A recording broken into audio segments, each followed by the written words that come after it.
Welcome to the Steel City Rings podcast. I am Ray Whiting, and with me I have Leanne Lohman, Zach Franciscus, and Bob Quinn. Guys, how are you all doing today? Good. How are you? Good. Good. Doing fine, doing fine. We are doing this live. This is a recap from last night's game. Preseason one. It's in the books.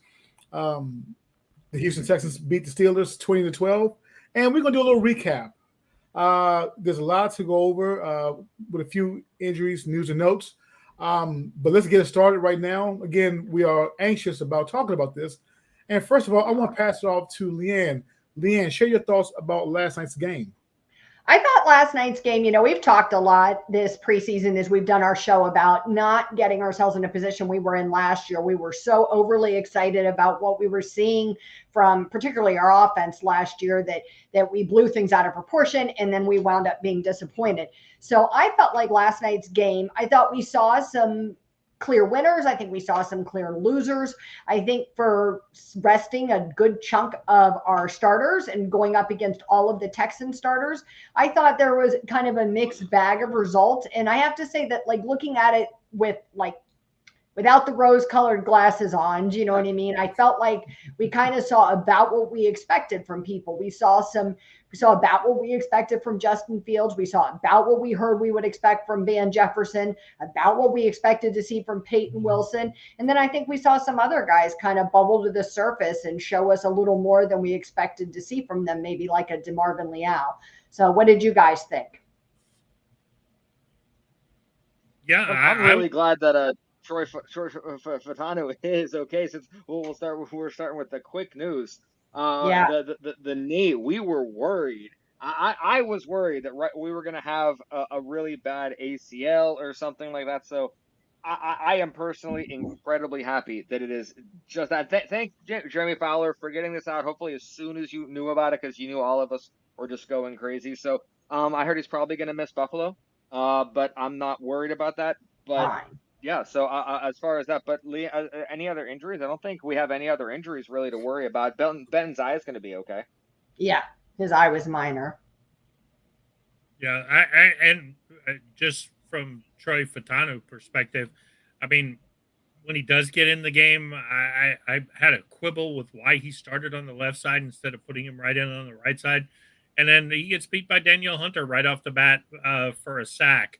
I was watching Arthur Mote's recap last night. He said it's a very tough draw for a rookie to come out there and adjust to the speed of the game, and then you draw an all-pro level defensive end for your first pass rush rep. So, we kind of graded a little bit on a curve. We have high hopes for him to be, a starter early in the season. He who shall not be named, played a series, looked slightly better than, I don't know, maybe some saran wrap over there to slow somebody down. I will now always see Dan Moore Jr. as Lord Voldemort. So thank you for that. This man, he has more. He has more lives than the cat. Really, more than line lives. For no good reason. But that offensive Except line. you have to wonder, Fatanu didn't play that great. Do you know what I mean? So what? Regardless of the reason, I get it, the confusion and the moving around and all of those things. But how much more does that lend to the argument that we're going to have to suffer through 6 weeks of Dan Moore Jr. before we see a rookie play again like we did last season, or however many weeks it was, 8. Yeah. Because we it wasn't just bad snaps, which we'll get to in a little bit, but it was sloppy play across the line, and it's almost like we've been messing with people's positions all camp, and people don't know where they're playing, right, Bob? Yeah, I think you really saw it with no Isaac Sayamalu to kind of anchor the line. But here it is. You got Troy Fatano playing out of position. He gets hurt. You got Nate Herbig, who really is a guard. He has played center in his career, but they're trying to jam him into the center hole because he's a veteran. He has all of 60 NFL snaps at center. So it's not like he's so far ahead of Zach Frazier. There was some interesting debate, whether the snaps were on Herbig or whether they were on Fields. I guess Charlie Batch during the broadcast, I missed this personally. Arthur Motes mentioned it, that Charlie Batch said that he felt the snap, the miscommunication on the snaps was more on Justin Fields than Herbig. But I think we have a tweet about Herbig taking responsibility today. Oh yeah, So yep, it was all him. Said it was all him, not nothing on Justin Fields. So I know what I you're will say supposed to everything but we've learned still. about Herbig shows that he's a consummate professional. And I think any professional who played a part in something like that would put the onus on themselves. Do you know what I mean? So that Yes. didn't so much surprise me. I don't know that I look at that as like a legitimate admission of guilt. Although I thought, and maybe I watched the game, but I missed the comment from Charlie Batch about the snaps being on Fields. I thought when they showed the replay of them that Charlie Batch and Bob Pompiani were saying that the ball was mishandled, and they were like showing a close up of that and how the ball was mishandled.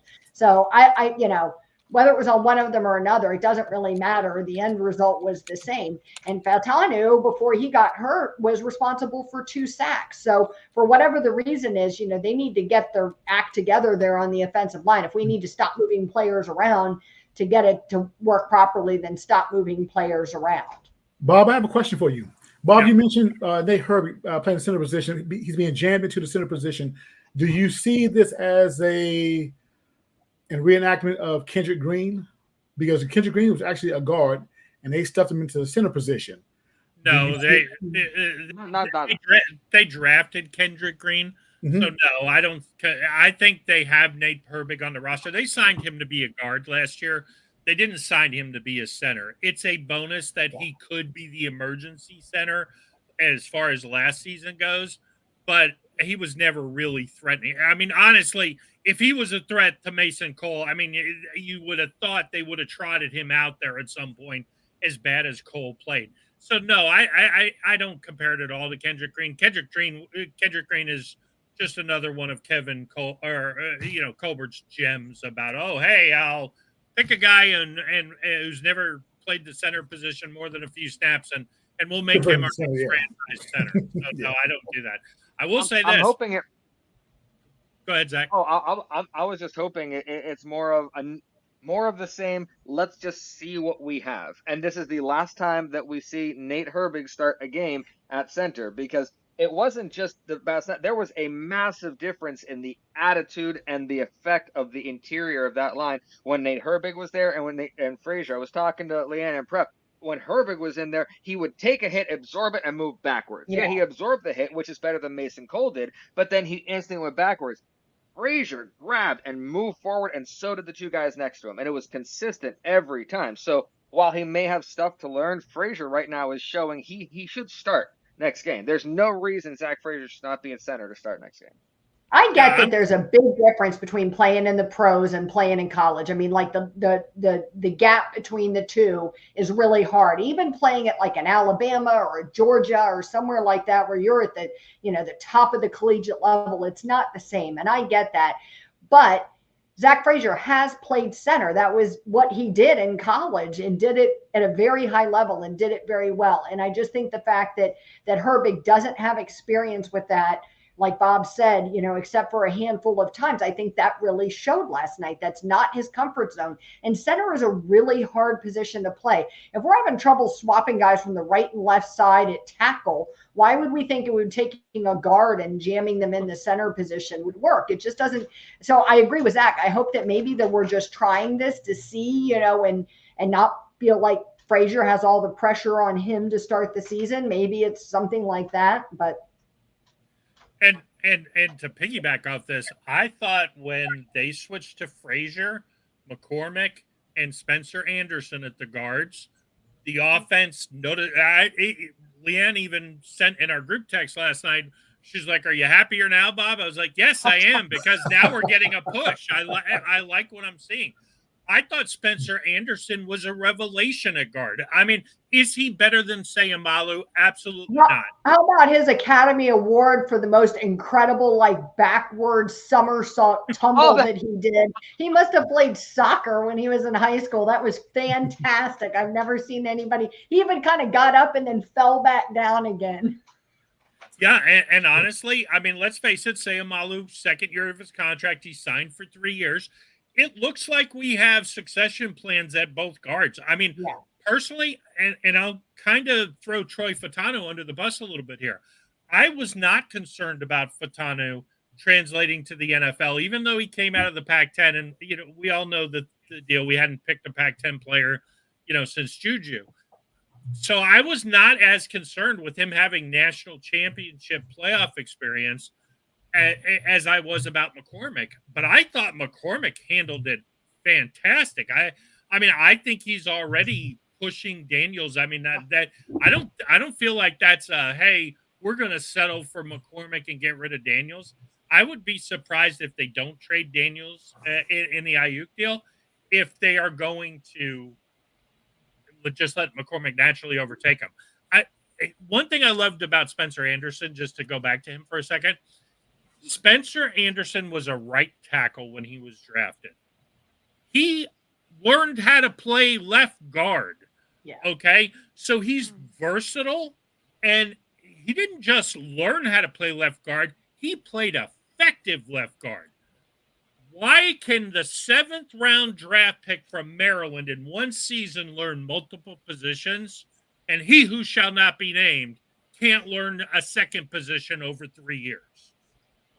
Oh, good question, Bob. So I'm curious here because I'm seeing a little. So is that purely Spencer Anderson's ability and maturity and all on his own, or does Pat Meyer actually know enough to teach up Spencer Anderson?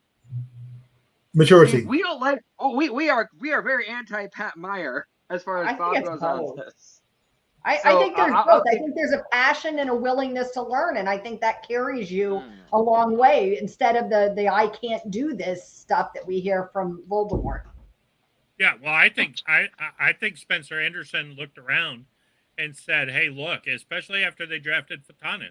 Yeah. Said, "Hey, look, I'm not getting on the field as a tackle. I better figure something else out, or I'm the swing tackle if I'm a tackle. I've got to figure something else out." And he's a 7th round draft pick. He's got to be versatile. He's got to be flexible.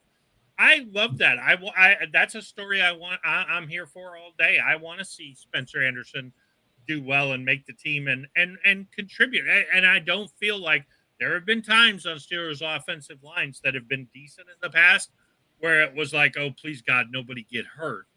Whereas I don't necessarily feel like that right now. If Daniels gets traded or he misses a game or Sayamalu misses a game, I don't feel like there's a huge drop off, at least at the guard position, which is nice because we haven't had any position where we've had depth on the offensive line in a while. I think the tackles are there's cause for concern outside of Broderick. If Fatanu is not ready, and we have to play Dan Moore there at left tackle because Fatano isn't ready, and now you start to look at it and go after he got beat like a drum. Hey, maybe Dan Moore's out there out of necessity versus out of Pat Meyer's, incompetence. Question. I was waiting. I was Pat Meyer bingo. Incompetence came up first. Yes. When the offensive line plays well, good things tend to happen for the offense. What are your thoughts on the wide receivers play? And is it still an early indication that Steelers need Brandon Ayuk? Or the jury's still out, in your opinion? Well, actually, 1 second. We got a quick comment that relates to exactly what you're saying right here. What do you guys think about Calvin Austin last night? So leads to right in what you're saying. I can jump right into that. I saw a couple negative articles about Calvin Austin. I don't understand that. I saw everything I wanted to see out of Calvin Austin. I saw a couple nice routes. I like what I saw out of Calvin Austin. He didn't blow my socks off, but he wasn't supposed to. That wasn't my expectation. I wanted him and Van Jefferson to do exactly what they did. So not only Calvin Austin, okay, Van Jefferson is okay too. So 2 awesome angels. That's what I think about that. What about you guys? I could tell you, we talked about this a little bit last night before we went live briefly. I could have made a case that Calvin Austin was one of the biggest losers last night because let's face it, he beat in the end zone. He was wide open. It was a perfect route. He's got to make that catch. It hit him in the hands. And they said on the broadcast, oh, it was a little too tall for him. He's 5'9". Everything's too tall for him. So, but Good. bottom line is It's you got a chance to separate yourself. You're fighting for number 2. You run a perfect route. You're wide open. The ball hits you in the hands. You don't come down with it. I mean, so. And You Bob, got to you be know able what to I get say? up and get that. And Bob, what I say? If the ball touches your hands, you better catch it. Yeah, That's what And I he was didn't. taught too. you got to So, come down. Leanne, I know Leanne, you're big on Calvin Austin. So, what did you think? Yeah, I felt a lot like you did. I agree with Bob. I thought he should have had that ball last night. I felt like it wasn't a wash for him the game. I thought we saw him doing about what I expected him to do. I was very pleased with what I saw from Van Jefferson last night, who we've been hearing a lot about from camp, that he's kind of started to emerge this like past 10 days or so as more of the number 2 out of the current group that we've got right now. And so I felt to see him kind of maintain that consistency in the preseason game last night, I thought was good to see. I think he's eager and he's excited, and I think that goes a long way. Now, one person that I have to say literally did blow my socks off.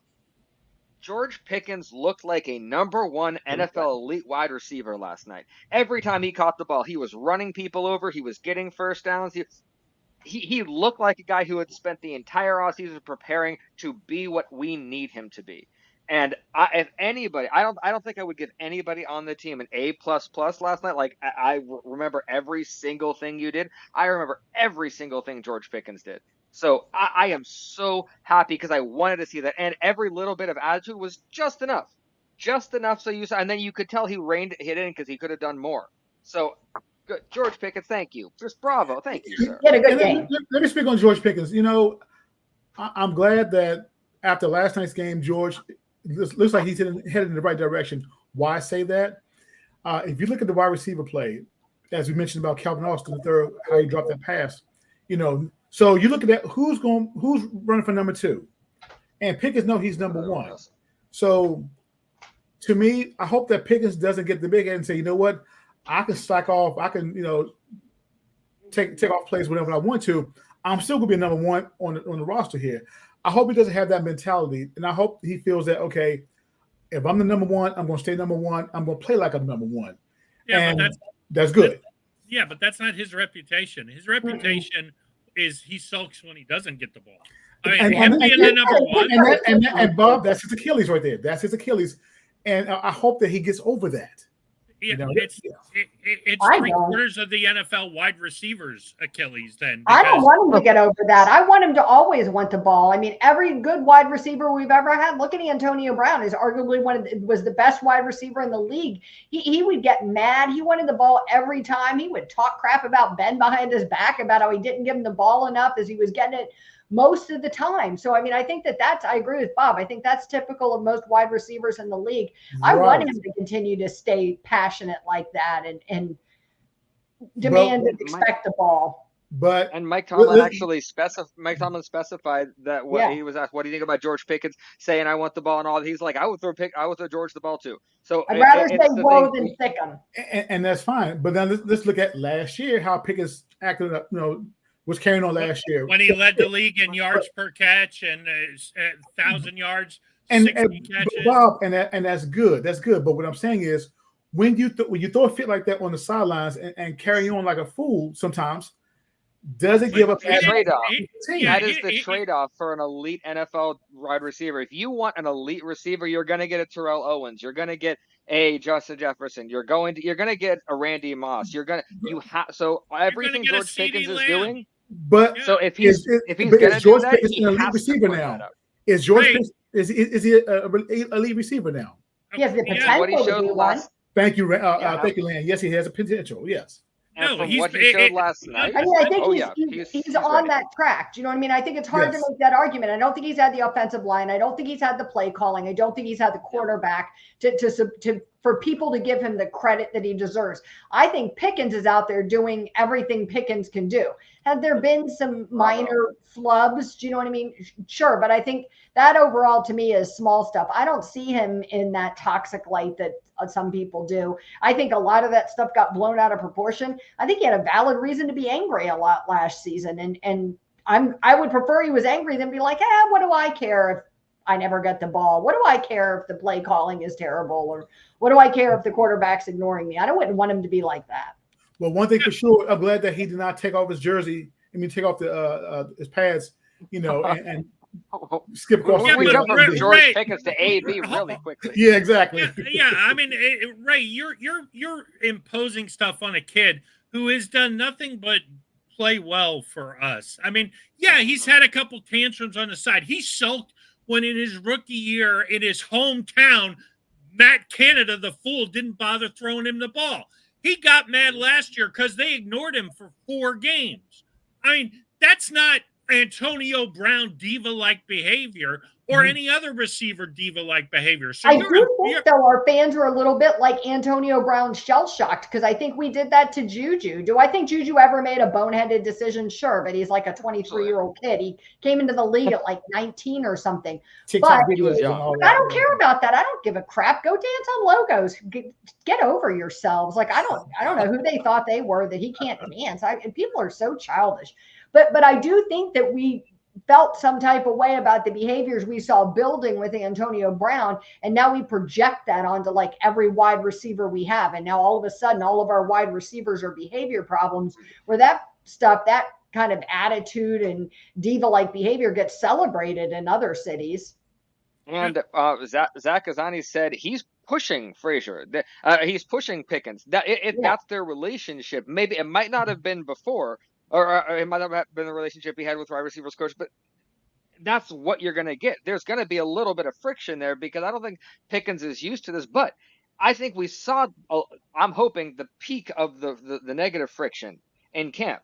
And then Pickens realized, hey, this is a good kind of push. If I push back onto this is going to go really well. So, Ray, you also have to take into account, I'm giving a lot of people a lot of leeway during the Pickett Canada time. Because if I was an elite athlete and I showed up to work every day and I had, and I'm going to use Bob's words here, incompetent people in charge of my offense and then incompetent people running my offense, I would struggle to keep my heart in the game. I would be Randy Moss on the Raiders. I wouldn't want to finish my routes. I wouldn't want to go to work. So I'm amazed George Pickens kept his helmet on as much as he did. Because if I was George Pickens and I knew I could do what I could do, and Pickett was throwing me the ball, then it would not have ended well. So Pickett has so much more patience than I do. And that's good. That's good. Well, think about it. Kenny Pickett is your quarterback. Mason Rudolph is your quarterback. Mitch Trubisky is your quarterback. He was 16th overall in the NFL in yards with 1,140 last season. He led the league in yards per catch. Yeah. When a guy leads the league in a category, yeah, that's pretty good. And especially considering who was throwing in the ball. You know who was second in yards per catch? Brandon Ayuk. Imagine what happens if we actually do pair those two together. Oh, that's a good, really quick question here. I want to give credit, but I forget who said it yesterday. I think it was going around. Did anything happen last night that made you guys say, nah, we're okay without Ayuk? No. I would say I thought how much better we'd be with some other weapon. Do you know what I mean? Like that it would only serve to benefit the offense to have like another strong weapon. I didn't think anybody was so terrible that I was like, oh, I wish he wasn't here and we had Brandon Ayuk. Do you know what I mean? But do I think that there's room to add another strong weapon to the offense as a benefit? Yes, but I think that's probably the case for many NFL teams. Go right. I believe in this case here to go for Ayuk. I believe. Let's see how Roman Wilson plays in preseason if he can play, and I believe that'll be the determining factor because again, he may emerge as a number 2. That's not Ayuk. Yeah. Yeah, Ray, that's not the determining factor. The bottom line is Ayuk, by all reports, if San Francisco will just say, okay, we'll take your compensation, the trade is done. He's happy with the money Pittsburgh's playing, although rumors have surfaced. I think it was Diana Rossini last night saying that this has all been a ploy on Ayuk's part to stay in San Francisco with the money he wanted. Yeah.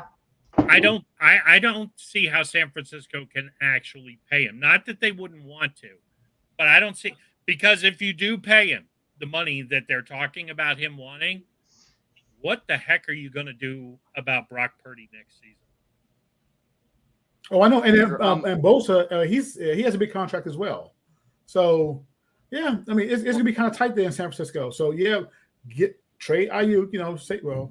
Speaking for talking about Bosa. We'll switch to defense really quickly. We'll jump back to offense afterwards because I want to talk on one more thing. But we have another comment. Who do you think stood out on defense? So, a general question across the board. Bob, we'll start with you. Who do you think stood out on defense? My winner from the game last night, Peyton Wilson. I thought he was outstanding. I really liked, and again, I'm going to reference Arthur Moats here, giving him a lot of credit because I really enjoyed his post-game show last night. One thing he mentioned was that it's not very often you see a rookie pull the trigger and attack the line of scrimmage the way he did. I thought he wore down like any rookie would. He played a lot the first half and into the third quarter. He did start to miss some tackles later in the game, but that's something specific I was looking for. I wanted to see, is the hype and the flash in the first quarter or is it in the third quarter? And the fact that he got tired and in the third quarter started to miss some tackles, I'm okay with that because if you can tackle the first string guy, if you're fresh and in game shape, you can tackle the third string guy. So, yes, I saw everything I wanted to see out of Peyton Wilson last night. Yeah. I know there's a couple other guys who stand out, but I don't want to hog it. Who did you guys think? I'm going to piggyback on Wilson. I did an article on him last night after the game because Mike Tomlin gave him, a lot of credit for his really strong performance. He led the team in tackles. Leanne writes for Steeler Nation. She didn't give herself the credit. I wanted to make sure. Okay, so you could find her articles. Writes for Steeler Nation. Thank you. Yeah, I think that he had a strong game. Tomlin was giving him credit for that. I think that we've seen that from him during camp, and so I thought it was nice to see that translate to the NFL. I know that he got kind of branded with some injury concerns because he lacks the ACLs, but as we've talked about before, so did Greg Lloyd. So I thought he played really well. I thought that DeMarvin Leal had a really good game, and I know we talked about this a little bit pre-show, but I think he's making a case trying to save his spot on the field. He kind of operated as like a de facto linebacker during camp, and we saw that last night in the game, and I think he had a sack, a tackle for a loss, and a quarterback hit in last night's game. So I was impressed with what I saw from him as well. Yeah, I'll piggyback again. I like the piggybacking that's going on Leal because what impressed me the most is I'm pretty sure I saw him go out of a down lineman position through a lineman to get that sack. And that's what impressed me the most because that right there shows that the weight loss worked because you can lose weight and sometimes it doesn't do anything or it hurts you. He lost weight in all the right ways. And the speed was there and the ability to know when to. It seems like he's putting what he needs to together when he needs to because it's not like, oh, I hope Leal does. He has to. I like what you said. He has to. So he's stepping up to do that. So, but I know I see him as a lineman, but I know not everybody sees Leal as a lineman. Yeah, I think with the weight loss, I mean, I think that his position seems to now be he's that fourth edge rusher. I think he could still play a little defensive line, but I would worry about him down in, down out as one of the three down linemen. I think he's really worked on his ability to play that outside linebacker position. I know that one burst, it seemed more like he came off the edge like TJ and Alex than coming from the interior of the line, like when Cam gets a sack and seems to split the guard tackle. He seemed to come right around the edge on the tackle. So, I think Leal is the good part for him is if he is the fourth outside linebacker and can also still maintain in the defensive line in the rotation, that just gives him another step up and another reason to carry him and maybe carry, another guy at another position you normally would. It's true. There were two guys had a good game too, stepping in after Robert Golden's retirement. I thought he also looked better than I expected him to. Yeah, I know the coaches have talked a lot about him. That they really like his size and athleticism. Yeah, for somebody who doesn't get a lot of attention, I made a note. He had 5 tackles, a sack, and a tackle for a loss last night. So that was pretty solid effort. That's how you make sure that you're talked about in the defense. Yeah. Oh, what's up, Ray? Here's another question for you. With the special teams, what are your thoughts on the kickoff? Ooh. 1 and 2. What do you think about the performance from the punter? I like Cameron Johnston. Cameron Johnston hits. That's what I like. Not only were his punts good, dude is afraid to hit, and he didn't walk away like he strutted away. So Yeah. I am a Cameron Johnston fan. I thought overall special teams wasn't great though last night. Like if you took the collective unit, they kind of fell into the loser category rather than the winner category. I thought there was some struggles on special teams, which I think is unusual for Pittsburgh. But recognizing that this new, kick changes things, I think that probably played a factor. Weird. Also, lots of new personnel that haven't ever played together before, that haven't ever played an NFL game before. So I don't know that I think any of it was unexpected.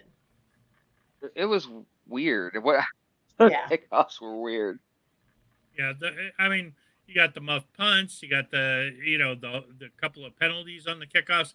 I mean, if you're going to line up 10 yards away from each other, you really, holding happens every play. I get it. But you would think in that situation that it'd be less likely to draw those penalties that used to happen almost constantly on kickoffs than more likely. I mean, we'll kind of see as it goes with the preseason.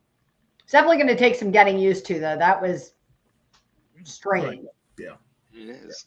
Really quick, let's jump back because we haven't touched on a really important thing. Because last night when we went live, really quick, my winner for the night was Russell Wilson, and he didn't have to do a thing because I do not feel any quarterback, Justin Fields, Kyle Allen, did anything to unseat him, and I think I think I told Leanne in prep. All I want him to do is in the next preseason game, come in 2 series. Don't knock anyone's socks off. Be efficient. Complete the passes you're supposed to. Do exactly what you're supposed to. Have a couple fun things and go and keep your job. That's it. Because right now, that's how I feel. Justin Fields was okay. Kyle Allen did not impress me because he showed up at the end, which Kenny Pickett was able to do too. So I'm very wary of that. Zach, go ahead, Bob. I'm sorry. Go ahead. No, I was going to ask Zach. Hey, didn't Kenny Pickett play in Philadelphia last night? How'd he do? He actually did. Let me pull Tell us up about because Kenny Pickett.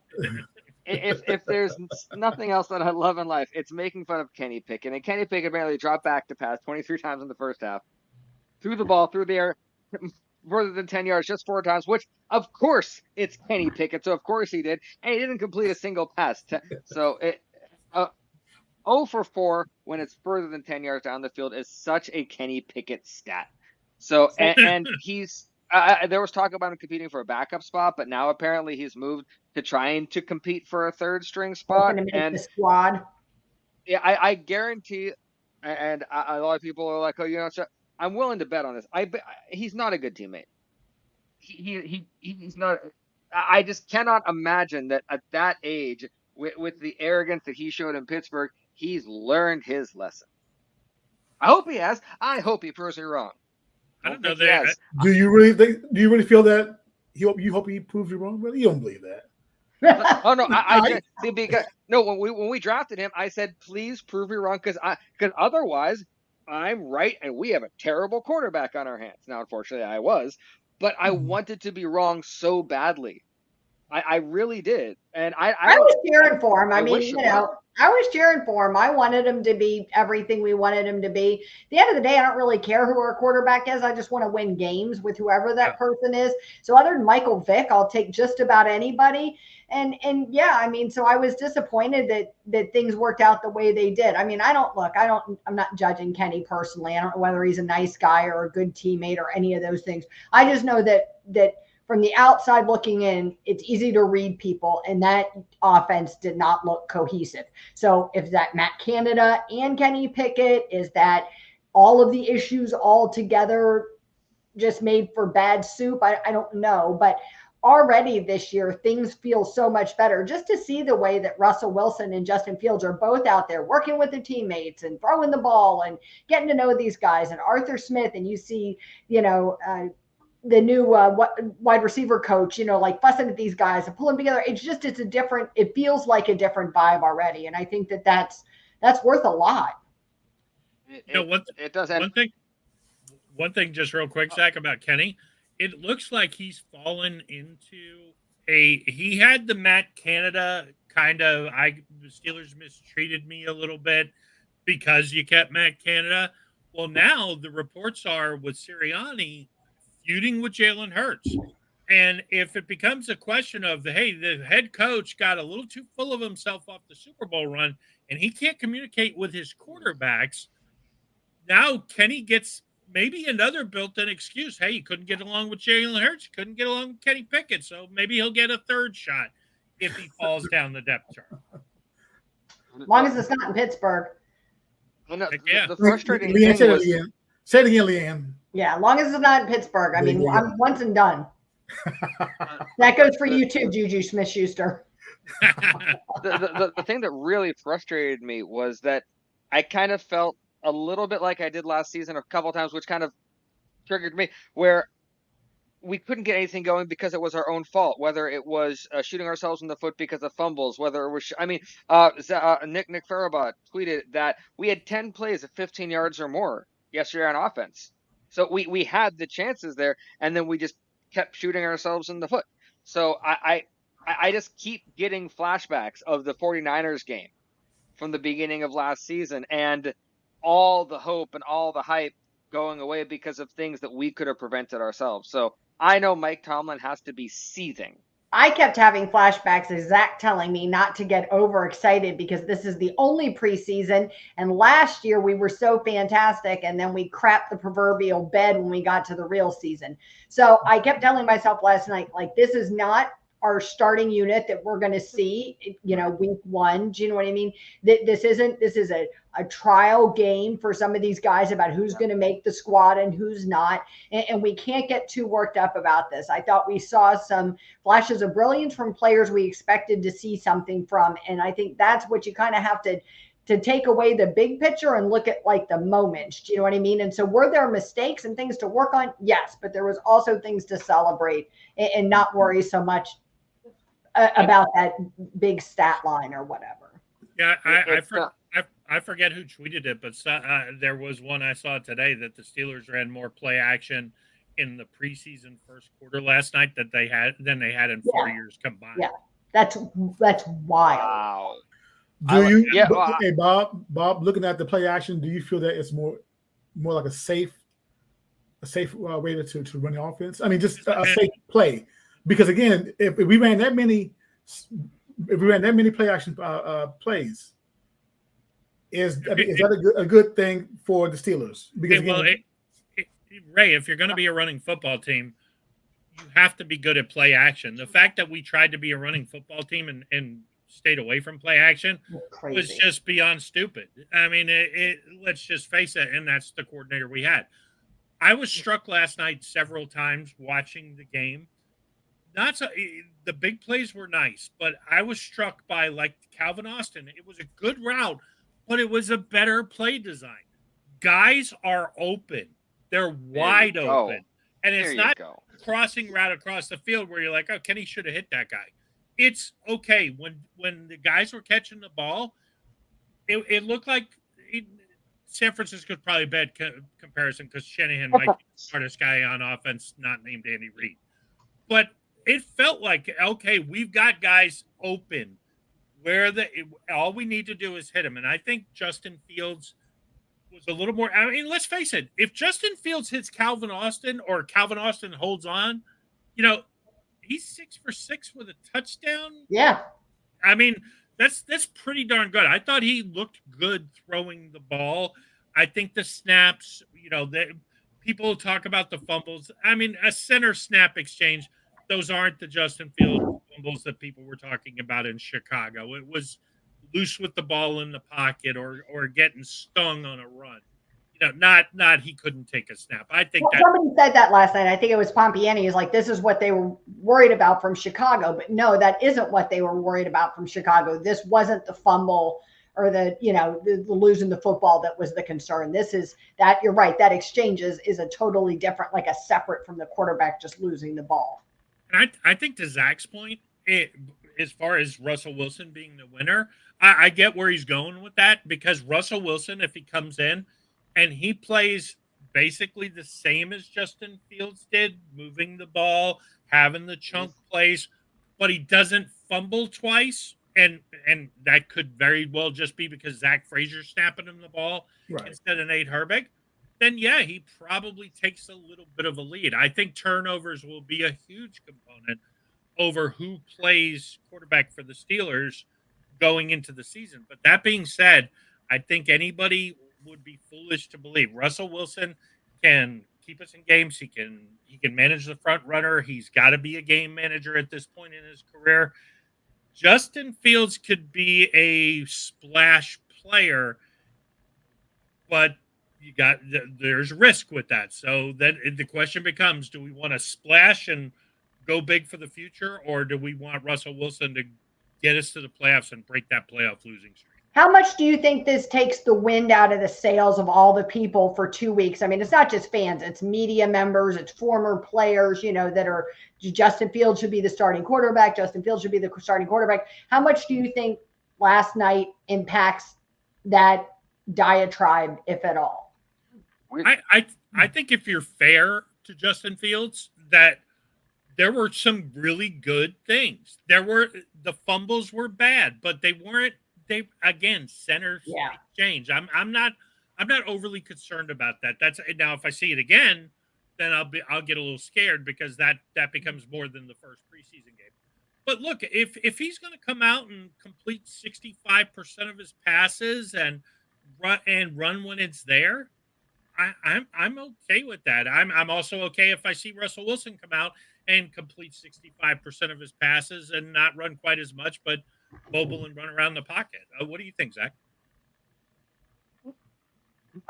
Well, I just forgot the question. I was just asking how much do you think this will change that conversation, with all these people thinking Justin Fields should be the starter. How much do you feel like what we saw last night will take the wind out of those people's sails? Oh, actually, I don't think it will at all. Sorry, my cat was meowing That's okay. across the house. I've seen a ridiculous amount of people on either side that say Justin Fields played terrible, we should trade him now, and Justin Fields played amazing. It didn't seem to affect anything. It really didn't. They weren't watching the same game. And so as far as quarterback, like I said, I don't think Justin Fields did anything to prove that he should be our starting quarterback.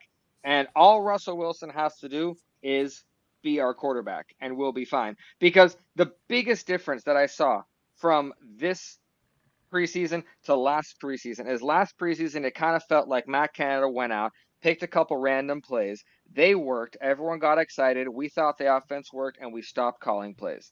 What it felt last night is we didn't just call plays. We were looking at, hey, on this specific play, how is this player pulling? I don't care how many yards we get. I don't care what the running back does. I'm looking to see what these two players do. What does this route look like? If we do this play with this play, what is that?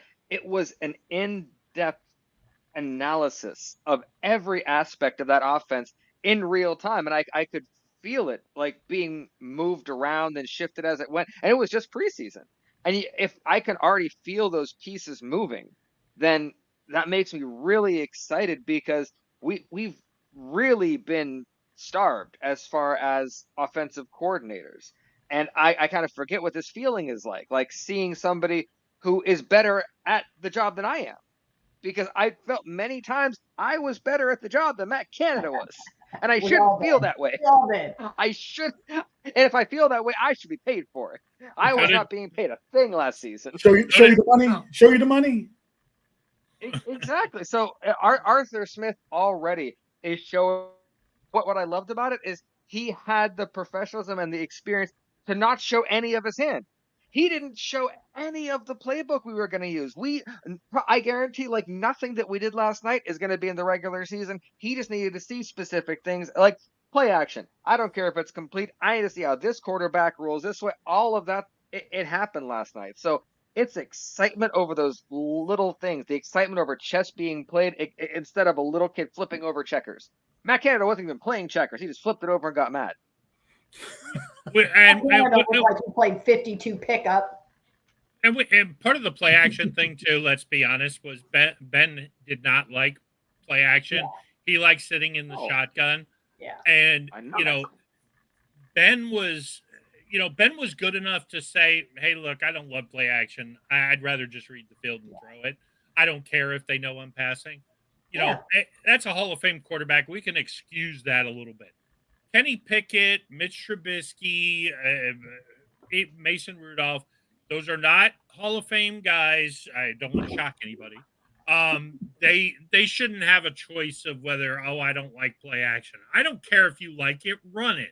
And I think Arthur Smith is already now. First of all, and to be fair, Russell Wilson and Justin Fields are both more comfortable in the play action and have already shown that. But you look at like a Brock Purdy, and that's why he's successful in that San Francisco offense. I'm not trying to take anything away from that kid. Look, great story. You know what I mean?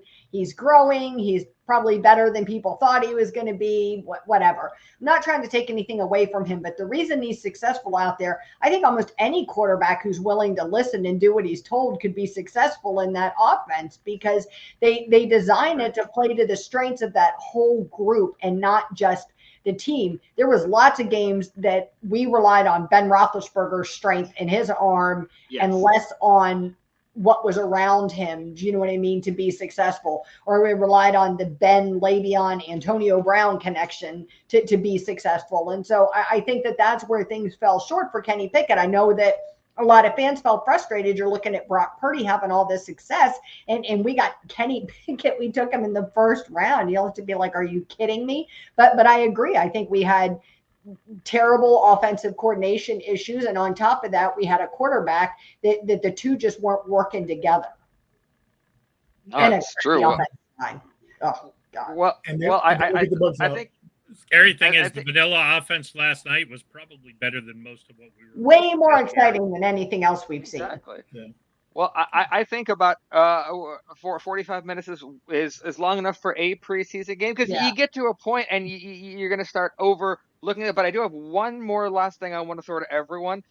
Who is one player who you didn't expect to hear their name last night that kind of impressed you? Because mine was DeRay Jenkins. He's a wide receiver that probably does not have much of a shot of making this team, but I think showed up last night in a couple key spots that impressed me. So, Ray, was there a name last night that just jumped out at you that you did not expect? I caught the end of the game, basically. Calvin Austin, I mean, his play. Calvin Austin. Okay. Yeah. Okay. Jonathan Ward. I'm going to go with Jonathan Ward. Ooh, there you go. Yeah. Run, I mean, I thought get that fantastic. You know what I mean? I thought he was fantastic. I thought he was way better than anybody expected him to be. I thought he played better than just how it looked. You know what I mean? It wasn't just about the stats. It was his presence on the field. I thought he was far more dynamic than I expected to see out of him. And I know he's going to be fighting for that spot with Dejon Edwards. Yeah. That's going to be mine, Dejon Edwards. I mean, 3 carries. Yeah, 3 carries, almost 10 yards a carry, scored a touchdown. Yeah. I thought there was some burst there. I liked him when he was at Georgia. I think that's a real potential sleeper to make the roster. I mean, I don't know how much he'll play. I mean, if Najee and Jalen don't get hurt, I mean, maybe Cordarrelle Patterson will carry the ball every once in a while. But let's face it, it's going to be Najee. It's going to be Jalen. They'll be looking at some special teams work, maybe. Yeah, and Ward may be a little better on special teams than Edwards, but I mean, would I like to see him maybe do a Willie Parker, make the practice squad, and maybe next year, if maybe he's the guy who backs up Jalen next year. Yeah. Agreed. I like it. Those are good news. But I'll throw out really quickly. We haven't seen Corey Trice on a real NFL field ever. He had one really good play. They did not play him enough, I think we all agree, but he was imposing. He looks as tall as he is, so we got an avatar on that field. Stay healthy, We got excited for the avatars. It is. So take us out, Ray. All right, guys. Hey, thank you all. Thank you all for jumping on. If you like this video, let us know what you think. Drop your comments, like, share, and subscribe, and turn on notifications to catch our next video. We'll be back next week as we talk more Steeler talk.